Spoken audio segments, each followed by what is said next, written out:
Hello friends, I hope आप लोग बहुत अच्छे होंगे। आप लोगों की पढ़ाई अच्छी चलती होगी।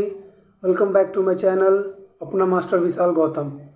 दोस्तों, जैसा कि आप जानते हैं कि हम लोग कल से पॉलिटी की इम्पोर्टेंट सीरीज स्टार्ट किए हैं, जिसमें पार्ट 1 हम आप लोगों को करा चुके हैं।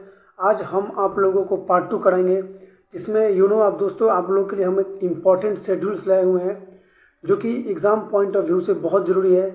पिछला 1-1.5 साल के एग्ज़ाम जितने भी एस एग्ज़ाम लिए हैं या वनडे एग्ज़ाम जितने भी हैं, उन सारे में कुछ ना कुछ इम्पोर्टेंट शेड्यूल्स के 1-2 क्वेश्चन डाले जा रहे हैं।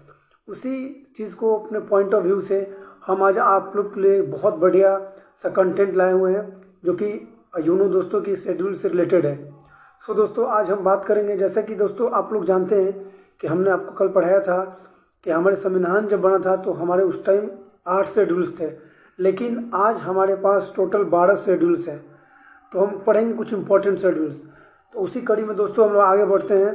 प्लीज़ आप लोग मेरे बातों को नोट डाउन करें, कंप्लीट नोट्स बनाएं, डेली बेसिस पे रिवीजन किया करें। दोस्तों, ये आप लोगों के लिए बहुत हेल्पफुल होगा और एग्ज़ाम पॉइंट ऑफ व्यू से ज़्यादा फ्रूटफुल होगा। दोस्तों, तब हम दोस्त बात करते हैं आज पहला 7 शेड्यूल, जो हमारा 7वां अनुच्छेद है। उस 7वां अनुच्छेद क्या बोलता है, 7वां सूची क्या बोलता है? 7वां सूची हमें ये बताता है यूनियन लिस्ट, स्टेट लिस्ट और कंकरेंट लिस्ट। मतलब ये तीनों का उसमें उस चीज़ को व्याख्या किया गया है कि 7वां शेड्यूल में क्या क्या आता है हमारा, यूनियन लिस्ट, स्टेट लिस्ट और कंकरेंट लिस्ट।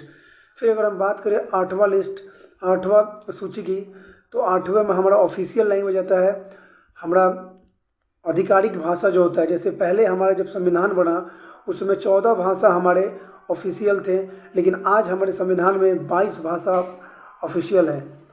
तो दोस्तों, फिर अगर हम बात करते हैं 9वां शेड्यूल, दोस्तों कि पहले हमारा 8 थे, लेकिन यहाँ से हमारा जो कॉन्स्टिट्यूशन में अमेंडमेंट हुआ, जो हमारे संविधान में संशोधन हुआ, तो याद रखेंगे दोस्तों, ये बहुत इंपॉर्टेंट क्वेश्चन है कि किस सन में 9वां शेड्यूल को, 9वां सूची को हमारे संविधान में जोड़ा गया।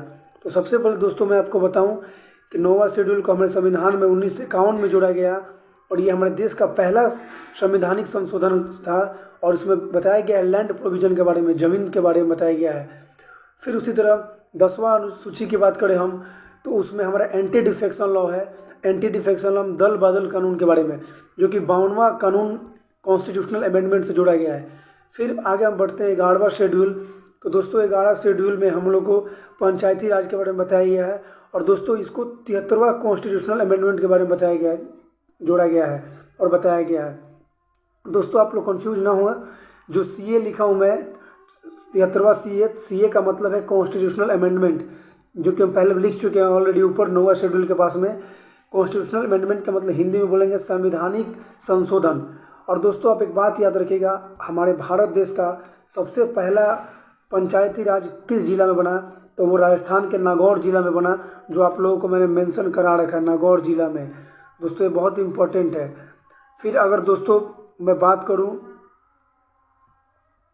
फिर अगर दोस्तों हम आगे चलें 12वां शेड्यूल की बात करें, 12वां सूची में म्यूनिसिपैलिटीज़ को बताया गया है। और दोस्तों मैं आपको बता दूं, 12वां शेड्यूल में हमने नहीं बताया है, 12वां शेड्यूल को किसके अनुच्छेद संशोधन थ्रू जोड़ा गया है, तो 74th अमेंडमेंट से जोड़ा गया है। दोस्तों याद रखिएगा, कॉन्स्टिट्यूशनल अमेंडमेंट से इसको जोड़ा गया है, और जो कि आप लोगों के लिए बहुत ज़रूरी है दोस्तों। फिर हम आगे दोस्तों बढ़े अगर, तो आप लोग इसने जितने सारी बातें बताया हूँ उस सारी चीज़ को नोट डाउन करिएगा दोस्तों।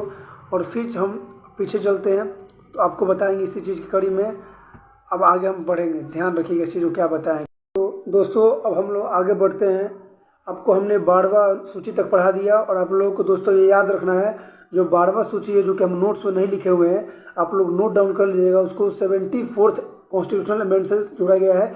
जैसे कि पंचायती राज को 73वां संशोधन से जोड़ा गया है, उसी प्रकार म्यूनिसिपैलिटीज़ को 74वां संशोधन से जोड़ा गया है। सो दोस्तों हम आगे बढ़ें तो हम बता दें आपको कि संविधान बनाने में हमारे कितने समय लगा था। तो हम अपने संविधान को पूर्ण रूप से बनाने में हमें लगभग 2 साल 11 महीना 18 दिन लगा था। फिर उस समय जब संविधान बना था तो कोई ना कोई हमारा गार्जियन होता है किसी चीज़ के तैयार करने के लिए। उसी तरह जब संविधान बना तो उस समय हम लोग का उप गार्जियन, उपाध्यक्ष कौन थे, तो वीटी कृष्णमचारी थे, और हमारे यहाँ पे एच सी मुखर्जी थे। इस बात को ध्यान रखेंगे दोस्तों, कौन थे, तो वीटी कृष्णमचारी थे, और हमारे H.C. मुखर्जी थे। इस चीज़ को ध्यान रखेंगे और ये बहुत इंपॉर्टेंट पॉइंट है। फिर दोस्तों अगर बात करते हैं कैलीग्राफी, यहाँ पे दोस्तों जो कैलीग्राफी की बात किया गया है, कैलीग्राफी का मतलब ये है कि जो संविधान है उसको किस किस भाषा में लिखा गया है। तो दोस्तों याद रखिएगा, जो इंग्लिश है, संविधान को इंग्लिश भाषा में कौन लिखा है, तो प्रेम बिहारी नारायण जी लिखे हुए हैं। और संविधान को हिंदी भाषा में किसने ट्रांसलेट किया, तो वसंत कुमार वैद्या जी ने। सो दोस्तों उसी कड़ी में हम अब आगे बढ़ते हैं। तो दोस्तों आपको याद रखना है।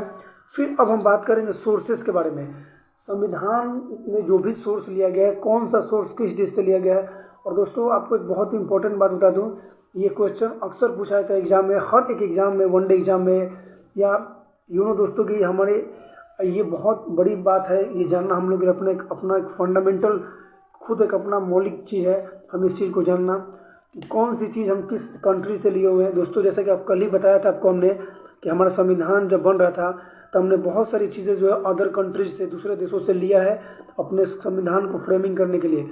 सो दोस्तों उसी कड़ी में अगर आगे बढ़े तो हमने यूएसए से, यूनाइटेड स्टेट्स ऑफ अमेरिका से हमने क्या लिया है, तो फंडामेंटल राइट्स, मौलिक अधिकार, और इम्पीचमेंट लिए हैं, रिमूवल ऑफ जजेस लिए हैं।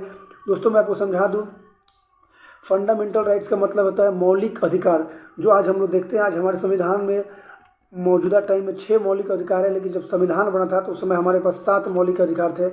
लेकिन दोस्तों घबराइए मत, हम आपको सब पढ़ाएंगे। अभी जो जो पॉइंट लिखवाना सिर्फ उसी को लिखिए और रिवीजन कीजिए। मैं आगे पढ़ाऊंगा कि फंडामेंटल राइट्स कितने थे जब संविधान बना, अभी कितने हैं। जब आप घबराइए मत, जितना मैं पढ़ा रहा हूँ उतना आप लिखिए, रिवीजन कीजिए, कंसिस्टेंट अपने आप को रखिए, बस यही मैं आपसे रिक्वेस्ट करूँगा दोस्तों।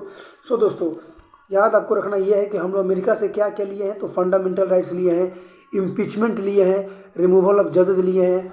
फिर उसी प्रकार यूके मतलब होता है यूनाइटेड किंगडम, मतलब ब्रिटेन से क्या लिए हैं, सिंगल सिटीजनशिप लिए हैं। सिंगल सिटीजनशिप का मतलब एकल नागरिकता। दोस्तों जैसे कि आप जानते हैं कि हमारे देश में एकल नागरिकता का प्रावधान है। किसी भी व्यक्ति के पास एक ही नागरिकता हो सकता है, एक व्यक्ति के पास 2 देश का नागरिकता नहीं हो सकता है, अदरवाइज भारत का जो नागरिकता है उसको अमान्य कर दिया जाएगा। उसके बाद से पार्लियामेंट्री गवर्नमेंट हम लोग लिए हैं, संसदीय सरकार हम लोग कहाँ से लिए हैं, तो यूके से लिए हैं। फिर अगर बात करें आयरलैंड से क्या लिए हैं, तो हम लोग आयरलैंड से directive principle of state policy लिए हैं। दोस्तों घबराइए मत, इसको शॉर्ट फॉर्म में डीपीएसपी बोलते हैं, हम आगे पढ़ाएंगे आपको। बस सिर्फ आप याद रखें कि अगर उसके एग्जाम अभी इससे पहले, इससे CMTS के एग्जाम में कुछ महीनों पहले तो क्वेश्चन आया था कि डीपीएसपी हम लोग किस देश से लिए हैं, तो दोस्तों याद रखिएगा आयरलैंड से लिए हैं डीपीएसपी। फिर उसी प्रकार यूएसएसआर से हम लोग क्या लिए हैं, फंडामेंटल ड्यूटीज लिए हैं। साउथ अफ्रीका से क्या लिए हैं, कॉन्स्टिट्यूशनल अमेंडमेंट लिए हैं। जो जैसे कि दोस्तों आपको पहले ही ऊपर ही पढ़ाया कि 9वां शेड्यूल, 10वां शेड्यूल, 11वां, 12वां सब हम लोग अमेंडमेंट किए हैं, संविधान में अमेंडमेंट कर ही जोड़े हैं। तो ये सब अमेंडमेंट के कॉन्सेप्ट कहाँ से लिए हैं, तो साउथ अफ्रीका देश से लिए हैं, संवैधानिक संशोधन। और ऑस्ट्रेलिया से क्या लिए हैं, कॉन्करेंट लिस्ट लिए हैं और ज्वाइंट सीटिंग लिए हैं। दोस्तों आपको मैं पढ़ाऊंगा डिटेल में आगे की वीडियो में, कॉन्करेंट लिस्ट क्या है, ज्वाइंट सीटिंग क्या है। सो दोस्तों आप लोगों से मेरा यही रिक्वेस्ट है, आप लोग रिवीजन करें, कंसिस्टेंट रखें अपने आप को और पढ़ाई को हमेशा बढ़िया से पढ़ें। Thanks to everyone. और मेरे तरफ से बहुत अच्छा आप लोगों से प्रार्थना है कि प्लीज़ रिक्वेस्ट से पढ़ाई करें अपने।